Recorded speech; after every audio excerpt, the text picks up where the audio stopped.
Allez, on dos, tres. Ok, so, je parle souvent d'alimentation émotionnelle et concrètement, quand on dit je mange mes émotions et quand on dit oui, bon, bah, on apprend à gérer ses émotions pour ne plus fuir finalement ses émotions dans la nourriture, dans le concret, ça donne quoi?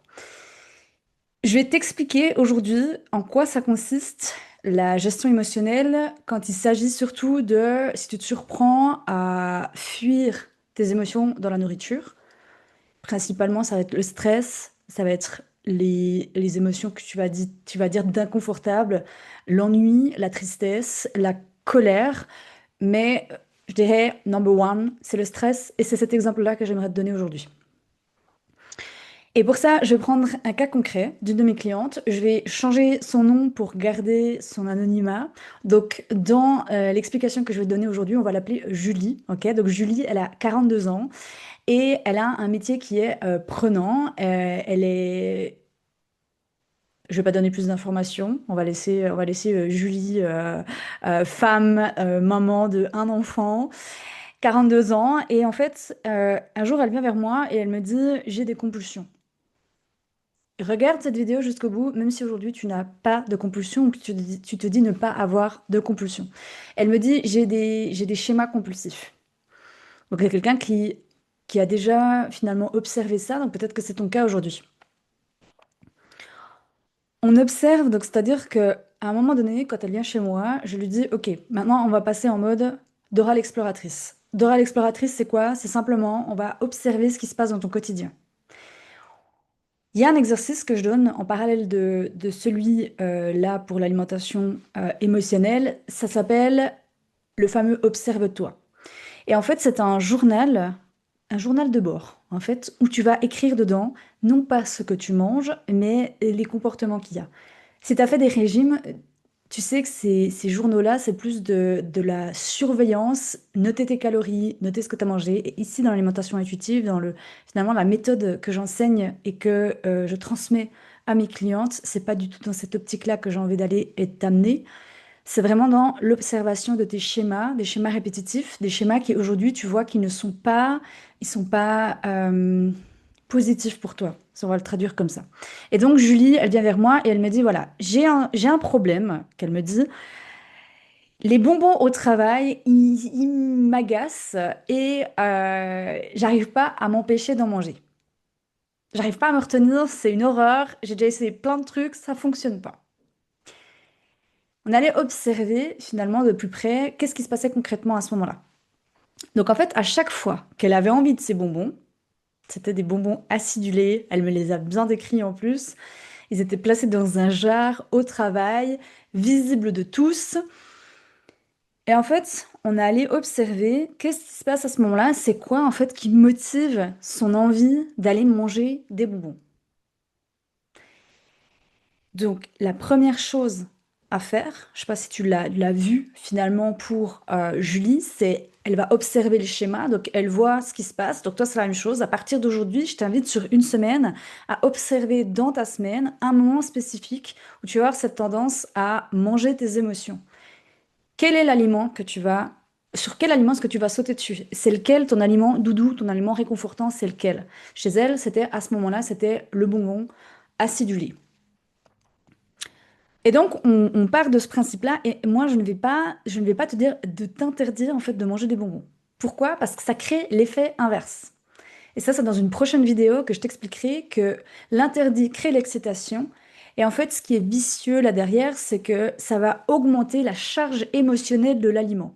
Mais encore une fois, ça, je t'en parle de la prochaine vidéo qui va t'aider finalement à décharger la charge émotionnelle d'un aliment. Pour revenir donc à cette histoire de bonbons, à ce moment-là, elle remarque, elle observe que quand elle va manger le bonbon, donc quand elle est sur le chemin pour se rendre avec la main dans le jar de bonbons, elle me dit, Angèle, je remarque que c'est quand je vis des situations de stress. Donc en fait, le besoin qui est derrière ou la motivation qu'elle a d'aller manger ce bonbon, c'est de la déstresser. Et en soi, c'est pas négatif, c'est pas mauvais, c'est simplement que tu as trouvé une manière de gérer le stress d'une X façon. Il existe des dizaines et des dizaines et des dizaines et des dizaines de façons de gérer le stress. Et toi, tu as choisi de gérer le stress avec la nourriture. Aujourd'hui, avec le recul, quand tu te poses la question, est-ce que c'est la meilleure façon ou la meilleure manière ou est-ce que c'est aligné avec mon corps? Est-ce que c'est OK pour moi de gérer le stress avec la nourriture? Désolée, j'ai mon lave-vaisselle qui bip bip. D'ailleurs, je vais bientôt avoir ma machine à laver qui va être, ma machine à lessive qui va être finie, mais j'aurai fini avant. Et donc, pour revenir à ce que je disais, tu as appliqué une façon de gérer ton stress qui est là, la nourriture. Et en fait, ce qui est aussi, ce que j'ai envie que tu comprennes, en fait, c'est que c'est pas que tu as un problème, c'est pas que tu es con, c'est pas que c'est un manque de volonté, c'est simplement que la nourriture, c'est quelque chose de très facile. C'est un automatisme, en fait, que tu as créé, comme te brosser les dents après avoir mangé. C'est quelque chose que tu as répété, répété, répété, répété. C'est comme les associations, la clope et le café. Donc ceux qui vont, dès qu'ils boivent un café, ils vont fumer une clope. C'est comme manger un dessert avec le café, c'est des associations. Donc en fait, ça crée des automatismes. Donc toi, ce que tu as créé, en fait, c'est que quand il va y avoir le stress qui va être généré dans ton corps pour x, y raison, là, si on reprend le cas de ma cliente, c'était beaucoup de travail, une to-do list à rallonge, elle se met beaucoup de pression. Et elle gère pas. Et comment elle a géré finalement cet relâchement de la pression, c'est à travers la nourriture. Donc elle va prendre le bonbon qui va à ce moment-là jouer le rôle de déstressant. À force de le faire, elle remarque que ce n'est pas ce qui est bon pour elle. Ok? Donc là, l'idée, ce n'est pas de t'interdire de manger ce bonbon, parce que si je t'interdis de manger ce bonbon ou ce que tu es en train de faire pour gérer ton émotion, ça va pas fonctionner. C'est de remarquer donc ce que tu fais, de comprendre le besoin qu'il y a derrière. Qu'est-ce qui te pousse, à ce moment-là, qu'est-ce qui te motive de manger cet aliment? Et la troisième chose que je vais t'inviter à faire, à ce moment-là, c'est de te demander quel est le rôle. Qu'est-ce que cet aliment, il joue quoi comme rôle en fait? Imagine, et ça c'est quelque chose que j'aime beaucoup faire avec mes clientes, imagine c'est comme si aujourd'hui on était en train d'écrire une pièce de théâtre. Ok? Tu es l'actrice principale et cet aliment qui t'aide à gérer cette émotion, il a un rôle. Ok? Donc tu l'imagines, c'est comme si aujourd'hui c'était un caractère de ton film et qui jouait un rôle dans ton film. Eh bien moi j'ai envie de te demander, c'est quoi le rôle de cet aliment? Qu'est-ce qui t'apporte? Et si je reprends le cas de ma cliente, c'était justement le fait de la déstresser. Sauf que ça ne fonctionnait pas. Parce que son vrai besoin, c'était pas ça. Donc derrière, la quatrième étape, ça va aller justement quand on parle de la gestion des émotions, ça va être d'apprendre à gérer ton émotion différemment. Et j'aime pas vraiment le mot gérer une émotion parce qu'en fait, on gère pas une émotion. Une émotion, on l'accueille de base. Et là, tu vas me dire, oui, mais je vais rester dans mes mots. De base, une émotion, on l'accueille. C'est-à-dire de t'autoriser à ressentir ce que tu ressens. De t'autoriser à ressentir le stress. De t'autoriser à ressentir la tristesse. De t'autoriser à ressentir la colère. Bref, toute émotion, elle a le droit d'exister. Toute émotion a le droit d'être là. Plus tu vas aller te battre contre une émotion, et plus finalement ça va faire ton effet inverse, et plus tu vas manger.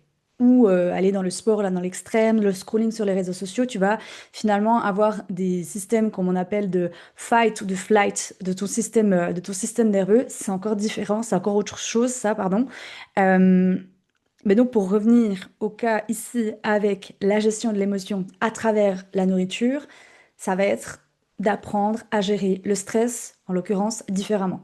Pour ma cliente, c'était à ce moment-là, elle avait besoin d'une pause. Donc, c'était créer des moments de pause qu'elle a créés dans son agenda. Respirer, B.A.B.A. Combien de fois est-ce qu'on est en apnée? Donc, en fait, c'est de mettre en place des outils qui vont la soutenir. Et ça, c'est ce qu'on appelle la gestion de l'émotion. Ça, c'est ce on appelle finalement, c'est apprendre à gérer ton émotion différemment qu'avec la nourriture.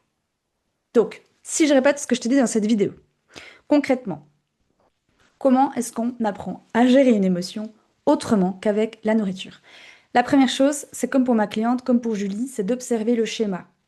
Donc sur une semaine, je t'invite à observer, À quel moment est-ce que tu utilises la nourriture pour venir apaiser ou faire taire une émotion? Ça, c'est la première chose.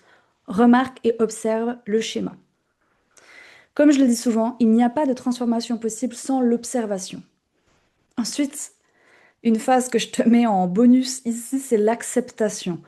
C'est accepter que en ce moment, eh bien, le bonbon, qui était pour le cas pour ma cliente, c'est ta béquille. C'est pas que tu es bête, je te le répète encore une fois, c'est pas toi le problème, c'est simplement que tu as pris une façon pour gérer ton émotion. La deuxième chose, c'est justement de décrire l'émotion, enfin décrire ouais, l'émotion et l'aliment que tu vas utiliser à ce moment-là. Et ensuite, ça va aller te poser la question, quel est mon vrai besoin? Quel est le rôle finalement que joue cet aliment? Hein, tu te souviens, je t'ai reparlé du film là. Donc tu es dans ton film, tu es l'actrice principale.